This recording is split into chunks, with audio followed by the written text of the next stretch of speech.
దేవుని నామానికి మహిమ కలుగుగాక. ప్రియదేవుని బిడ్డల ఉదయకాలమే ఈ దినం దేవుని వాగ్దానం చూస్తూ దేవుని నామాన్ని మహిమపరుస్తున్నాము. ప్రతి దేవుని బిడ్డలందరూ ప్రత్యేకమైన వందనాలు. దేవుని బిడ్డల మీ అందరూ బాగున్నారా? ఉదయకాలం వస్తున్న వాగ్దానం చూస్తూ ధైర్యంగా దీవించబడుతున్నారా? దేవుడు మనతో ఏం మాట్లాడబోతున్నాడు చూద్దామా? పరిశుద్ధులైన గ్రంథం నుంచి మత్తయి శుభవార్త 8వ అధ్యాయం 25వ వచనం చదువుకుందాం. వారు ఆయన వద్దకు వచ్చి, ప్రభువా, నశించిపోవచ్చున్నాము, మమ్మల్ని రక్షించమని చెప్పి ఆయనను లేపిరి. ఈరోజు దేవుని బిడ్డలారా, దేవుడు మనతో మాట్లాడుతున్నారు. శిష్యులు యేసుక్రీస్తు ప్రభు ఎదురు వచ్చి, అయ్యా మేము నశించిపోవచ్చున్నామని చెప్పి ఆయనను లేపిరి. ఈరోజు దేవుని బిడ్డలారా, మరి యేసు ఉన్న ధోనిలు, యేసు సువార్త నిమిత్తమై ప్రభు యేసుక్రీస్తు శిష్యులు దోణి ఎక్కి వారు వెళ్తూ ఉన్న సమయంలో యేసు ఉన్న దోణికు అలల చేత ఆ దోణి కొట్టబడడం చేత ఆ దోణి భయంకరమైన ఉగ్రతకు మరి గురి అయినప్పుడు ఆ శిష్యులు అంటున్నారు, అయ్యా ఈ అలల చేత మేము చాలా భయమైపోతుంది, భయం లేదా, మేము అలల చేత కొట్టుమిట్లాడుతూ ఉన్నామని యేసుక్రీస్తు ప్రభుని లేపినట్లుగా ఇక్కడ చూస్తూ ఉన్నాం.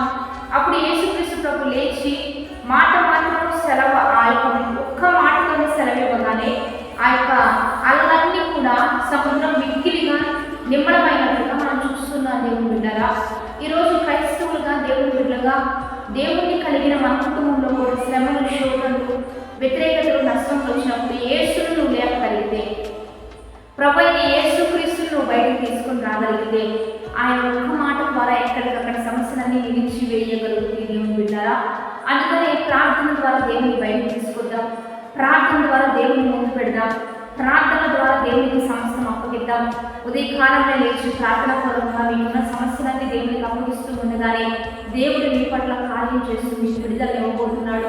కాబట్టి ఇచ్చిన వాగ్దానాన్ని బట్టి శిష్యులు భయభ్రాంతులు అయినప్పుడు యేసును లేపినట్టుగా మీ జీవితంలో కూడా దేవుని ముందు పెట్టుకుని దేవుడికి సమస్తం అప్పగిస్తూ విజయవంతమైన జీవితంలో మనం ముందుకు కొనసాగుదాం.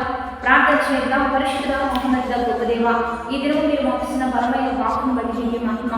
ఎంతమందితో మీరు మాట్లాడుతున్నారు? ప్రతి బిడ్డలు ధైర్యంతో లేవనెత్తబడాలి, నిన్ను లేపాలయ్యా. ప్రతి విషయంలో నీకు సమస్తం అప్పగించి నీవేంటో సమస్తానికి తెలియచేయనట్లుగా, ప్రకాశించినట్లుగా ఒక్కొక్కరిని లేవనెత్తి నీ కృప చూపించండి. వారి సమస్యల్లో, కష్టంలో, కరువులో, ఇబ్బందుల్లో, నష్టాల్లో, ప్రతి విషయంలో ప్రభా నీవే వారికి ముందుగా ఉంటూ నీ నామాన్ని మహిమ తెచ్చుకుంటూ నీవే గొప్ప దేవునిగా వారి జీవితంలో నిలబడమని, ఈరోజు బాండేజ్ మ్యారేజ్ చేసుకున్న వారికి దీవెన శుభములు ప్రకటించమని ప్రభు యేసుక్రీస్తు నామమున పేరిట అడిగి వేడుకొని ప్రార్థిస్తూ ఉన్నాము గొప్ప తండ్రి. ఆమె మంచి లైక్, షేర్, కామెంట్ చేసి దైవికంగా సిద్ధపడ్డా. Have a blessed day.